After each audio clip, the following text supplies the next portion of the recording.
Hey everyone, Blake here, and I wanted to quickly thank you all for watching my last video and leaving me your comments.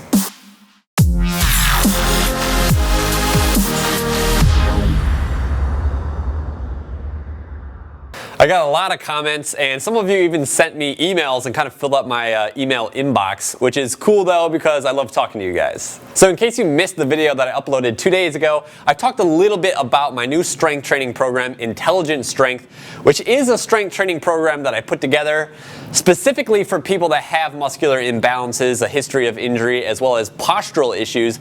It's basically a program that fixes all of those things and also allows you to get into the best shape of your life. It'll improve not only your posture and muscular balance, but it'll also get you really lean if that's your goal, or really muscular if that's your goal, over the span of 3 months. So like I said, I just touched on that yesterday. Most of the video was actually about other training programs and why oftentimes these can make your muscle imbalances and posture worse. One of the reasons why a lot of programs fail you is because they don't have corrective exercises integrated into them. And that's just really something that's almost necessary in today's day and age. The second thing that I discussed in that video was a lot of exercise programs don't even consider training methods that are balanced in terms of, balancing your muscular symmetry and posture, let alone correcting or integrating corrective exercises.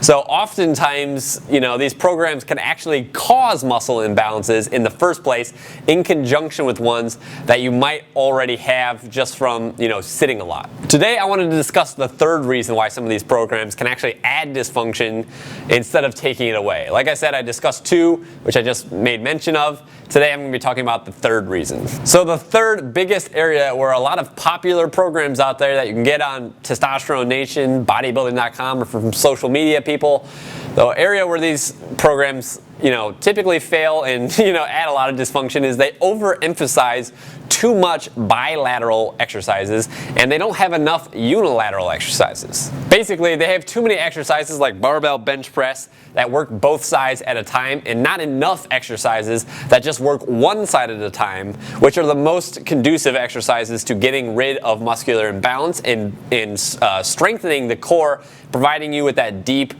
spinal stability that you need to prevent injuries. Now, the reason why relying on bilateral exercises too much is a bad thing is because they will literally lock in your muscle imbalances and oftentimes exacerbate them. I've been using this example a lot lately, but I'll come back to bench press again. So let's say you're doing barbell bench press. You're doing barbell bench press, and it's an exercise that technically is working both sides. However, as you're doing it, you're feeling one side work a lot more. Maybe it's getting pumped up more than the other side. And the days following your workout, that side is more sore than the other side. If this happens to you, you might be like, what the heck? Why is this happening? I've worked both sides with that movement, obviously. So why is only one side sore and the other side feels fine? The reason why this happens and the reason why this is so common is the side that's working more most likely has greater neurological innervation in that muscle. And what that means is that the nerves that go into that muscle that tell that muscle to turn on, they're most likely thickened, a little bit more myelinated, which means thicker and more conductive, and overactive. They basically are in there telling that muscle to turn on harder and contract and flex harder than the other side. So because of the nerves in there, you can literally be doing an exercise that involves both arms, and this is true for any muscle groups of the body, whether they're your legs, your trunk, your sides, your lats, your pecs, whatever. You can be doing an exercise that works both sides at once, but due to the reason that I just explained, if you have more neurological innervation, or if you have nerves that are more myelinated, more conductive and overactive on one side, that side's actually going to be doing more work even though you're actually performing the exercise with both arms. You will literally never be able to get rid of your imbalances by using a lot of bilateral, oftentimes barbell-based exercises because really, like I said earlier, these will just lock you in and make you stuck with your imbalances, right? If your left pec is working more than your right pec and all you're doing all the time is, barbell bench press, that left pec is going to continuously become stronger and stronger and stronger relative to the right side, and that imbalance is never going to go away if the only thing that you're doing are bilateral exercises. This is where unilateral movements come in. Unilateral movements performed in conjunction with things like interset stretching and interset foam rolling, which I'll be talking about in my next video, and in conjunction with, corrective exercises. Those are how you really attach all the pieces together and get rid of your muscle imbalances at the root level. This is simply due to the fact that when you incorporate unilateral exercises, you're literally forcing one side to work just as hard as the other side.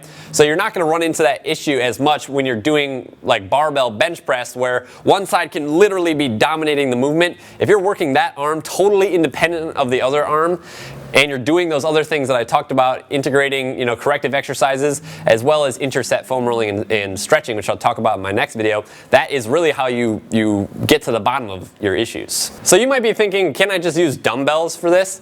And the answer is no, you can't just use like dumbbells and still do a bilateral exercise and expect that to go away. So for example, you might be thinking, well, if I just do dumbbell chest press instead of barbell bench press, will that take care of the issue? This is a common thought, but most likely if you did that, you'd still notice one side firing more than the other side.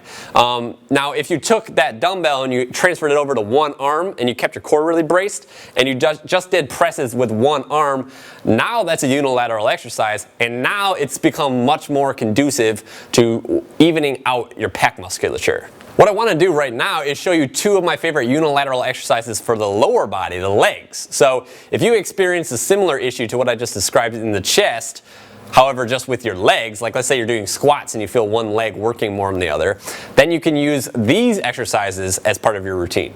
I'm going to show you the single leg deadlift as well as the Bulgarian split squat. Alright, so to perform a Bulgarian split squat, all you need is a bench, and basically what you're going to do is you're going to take one leg that's resting, okay, and you're going to put it onto a bench, okay, just like this, and you're going to position your other foot so that it's out in front of you. And then you can do this with weights. You can hold a dumbbell underneath your chin, goblet style like this, or you can hold two kettlebell or dumbbells by your sides, lower down, exhale, push yourself up, okay? Just like that, and then you would switch sides. Two common mistakes that people make with this, and like I said, you would switch sides after that. So I just worked my right leg, then I would switch to this side to work my other leg. You want to do an even number of sets on both sides, obviously. But two common mistakes that people make. One is that their foot position of the leg that they're standing on is all off. Okay, so you want that knee to be right over the ankle as you lower yourself down. If you're too close to the bench with the foot that you're standing on, your knee's going to go way in front of your toes. That's going to put a lot of mechanical loading on the knee joint, which we don't want. If you're too far away, then your knee's going to be behind your ankle. You don't want that either, okay? So you got to find that sweet spot. When you lower down, that ankle should be right underneath the knee, okay? So, that's, one mistake that people make with this exercise. Another mistake is that the leg that's resting, that leg will be too active in people. People will be kicking down with it the whole time, really using it to assist this leg. When you're doing that, keep the leg that's on the bench as relaxed as possible, because you only really want the leg that's on the ground doing the work, okay? So that's a Bulgarian split squat. It's a great exercise, one of the best, but that really hits the anterior chain muscles, meaning the muscles in the front of your leg. So specifically the quadriceps, it really hits those hard. Doesn't really hit the posterior chain too hard, your butt and your hamstrings. And actually this next exercise, the single leg deadlift, will. Okay, so this is a very complicated exercise, but this is great for hitting that area. Basically the way you perform it, you grab a kettlebell. You can also do this with a dumbbell. I'm just showing you a kettlebell version. You roll your shoulders back, tuck your chin, get everything set. You're going to stand on one leg, okay? Keep this leg that is not on the ground hovering, and you want to keep it in a straight line with your body. You're going to hinge from the hips. You're going to slightly bend the knee that you're standing on, okay? And then you're going to come up, straighten out your hips and your knee.